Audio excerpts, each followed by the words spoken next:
মার্কিন ডলারের বিপরীতে ইতিহাসে সর্বনিম্ন পর্যায়ে নেমে গেছে ভারতীয় রুপির মান। রুপির দর দাঁড়িয়েছে প্রতি ডলারে 89.73, যা এ পর্যন্ত রুপির সর্বনিম্ন রেকর্ড।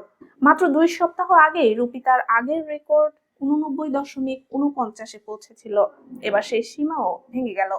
অর্থনীতির শক্ত ভিত্তি ও শেয়ার বাজারের রেকর্ড উত্থান সত্ত্বেও চলতি বছরে এশিয়ার সবচেয়ে দুর্বল পারফর্ম করা মুদ্রা তালিকায় রয়েছে রুপি।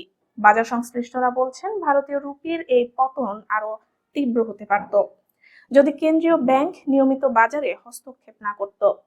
রুপির দর পতন এমন সময়ে ঘটেছে যখন দেশের জিডিপি প্রবৃদ্ধি প্রত্যাশার চেয়ে অনেক বেশি বেড়েছে।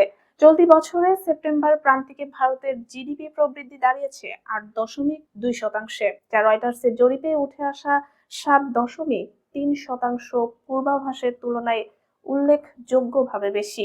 তবে এই শক্তিশালী প্রবৃদ্ধিও রুপিকে স্বস্তি দিতে পারেনি। ব্যাংকার ও অর্থনীতিবিদরা বলছেন, যুক্তরাষ্ট্র ভারত বাণিজ্য চুক্তিতে কোনো অগ্রগতি না হওয়া, ব্যালেন্স অফ পেমেন্ট পরিস্থিতি প্রতিকূল থাকার রুপির উপর চাপ অব্যাহত রয়েছে।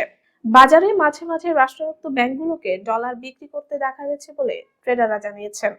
তবে তারা সতর্ক করে বলেন, যুক্তরাষ্ট্র ভারত বাণিজ্য চুক্তি যতদিন অনিশ্চিত থাকবে ততদিন রুপির উপর চাপ বাড়বে এবং মুদ্রাটি আরো দুর্বল হওয়ার ঝুঁকি থাকবে।